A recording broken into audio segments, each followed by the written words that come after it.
Wow, the 85 millimeters focal length has such a cinematic texture. Picking up a new car with green plates for the first time. Looks like I've landed a partnership with Zeekr. Haha. The footage you saw at the beginning was all shot on the device. In my hand, the vivo X300 Ultra. This is the video you've all been waiting for. I've been using this phone as my daily driver lately, and for an Ultra flagship, I believe daily usability is just as important as the camera experience. So let's take a different approach. You've all seen the look of Vivo's new Ultra. So let me share 3 improvements I've noticed. The transition between the camera module and the back panel now features a crater design. This is a great change because that area on the X300 Ultra was a total dust magnet. You know, the X300 Ultra has finally fixed that. Furthermore, if you look closely at this Oreo module, you'll notice it has been shifted upwards ever so slightly, that tiny shift. Combined with the slightly thicker camera bump, makes it sit perfectly in my hand. Since I have large hands, the X300 Ultra feels more secure and reliable to hold than the X200 Ultra. The third point is the switch to a flat screen this time. Sure, the tactile feel of the back gesture on the edges isn't as smooth as on an equal depth quad curved screen. But man, a flat screen is so much easier to film. And with this screen size, I used the tempered glass protector meant for the S8 Ultra, and it fits perfectly without affecting the lightning fast ultrasonic fingerprint sensor. Now, let's put the peripheral specs up on the screen for you. Looking at the hardware alone, it is clear that the Ultra finally features great speakers and a solid haptic motor. I think Vivo really nailed these 2 aspects. But after 2 days of serious use, I truly feel that this time, the X300 Ultra is exceptionally well tuned in terms of software. It has changed many of my previous impressions of Vivo. First, the screen is incredibly responsive, thanks to the new Synaptics touch controller.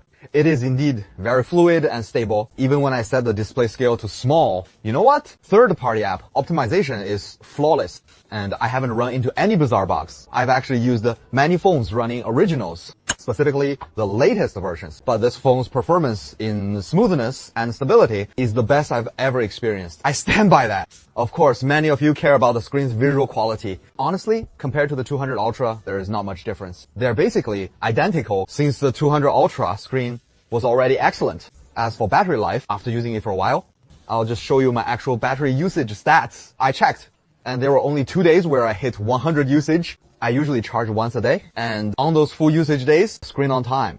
SOT stayed around 6 hours and 40 minutes. For 6,600 mAh battery to perform like this, well, it is decent. No complaints there. There is just one thing that bothers me. The camera module is quite bulky. So when I place it on my wireless charging pad, it gets really awkward. The wireless charging just won't engage. Finally, let's talk about the cameras. I won't just dump a bunch of sample photos because the improved shooting experience is what I really want to share. For one, they've introduced camera presets this time. Look at how clean and simple my interface is. Vivo has provided 5 presets this time, giving you plenty of options. Personally, I prefer this minimalist. Look, it is really well done. Also, when you open the camera, you'll notice a small icon at the bottom. One tap takes you straight to the AI photography suggestions. Based on different scenarios, Vivo will suggest specific color styles or recommend the best focal length to use. In my opinion, this is the most practical application of AI in imaging right now. But what is truly worth sharing this time is the video recording performance. First, I want to show you some handheld footage shot on the X300 Ultra with no external gear and no external microphone. Here is some of the footage we captured. As a colleague of mine just picked up his new Nio ET5T, a gift for my colleague's new car delivery, a little hat for Nomi. Hey, place the activation card on the NFC tag of the passenger side wireless charging pad. Wow. Damn. No, look at this. 85 millimeters focal length. The texture is amazing. I'm so jealous lit. I'm angry. Wow. As expected, peeling off the film is a job for a tech blogger. You're clearly an amateur at this. You might wonder why we're at the Zeekr showroom. This is the first time I brought my own green plates to a delivery. The last time I was here was to buy my Zeekr. Oh, one, you've probably seen plenty of plate installations here, but it is my first time bringing my own plates for a pickup. You're the very first one to do that. Ha ha ha. Oh, right, I have the Neo plates too. Could you help me screw those on later? No problem at all. Next, let's check out the options I chose for my Zeekr 9X. First of all, this is the hyper version, the top trim level. It is the one with the anti-roll bar, which is why it took so long. I didn't pay extra for this part. I just went with the default matte finish. I think it looks pretty good. Then it is got white paint. As for the wheels, actually, I prefer the wheels on the base model. But if you go with the hyper version, these wheels supposed to be worth 40,000 yuan. If you don't pick them, they won't refund the difference anyway. So I just stuck with these. Now let's open the door. It is an electric door. There is a side step down here. You see, I chose the white interior. The white they use, I think it is quite similar to the original Zeekr 1 S color scheme. It is this white color with some patterns on it, paired with a slightly darker shade of blue. Wow, there are so many buttons. Up here is one for the seat settings, mode selection, dual seat inflation. This requires both side doors to be fully open. Oh, you can just tap it directly. Oh, just tap it. Yeah. Oh.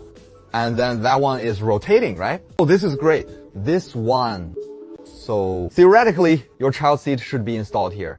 You can install them anywhere. You can even set up a table in the middle. Get a tray table from Li Auto, right? I guess I'm finally getting some sponsorship from Zeekr. From the footage above, it's easy to see that the 40mm lens, its ultra wide angle, is indeed perfect for recording vlogs. And then this 35mm focal length is great for capturing car close-ups, but sometimes it is a bit too wide, and other times it is a bit too tight. I feel like there is still a slight gap in the middle. However, this is the same issue as the 200 Ultra. Now, this time, vivo has a few highlights in terms of video recording.